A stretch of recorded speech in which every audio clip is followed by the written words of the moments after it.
how to select English language in Duolingo app. Just head over to your Duolingo application. Inside Duolingo application, click on get started, click on continue, and as you can see here, there is no option for English. You cannot learn English because right now you are already into the English languages. So whenever you want to learn English, you must be having to switch on.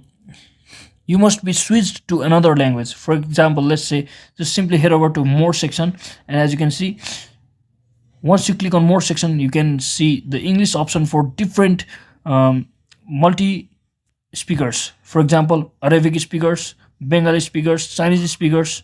You can see the English language is represented by the American flag here.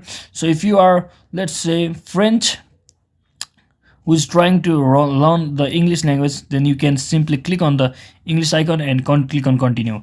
As you can see on the screen, this will change the application interface to French, and you should only choose this option if you already speak French.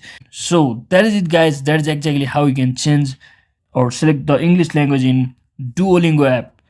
So thank you for watching. Don't forget to subscribe to the channel for more videos like this. See you in the next one.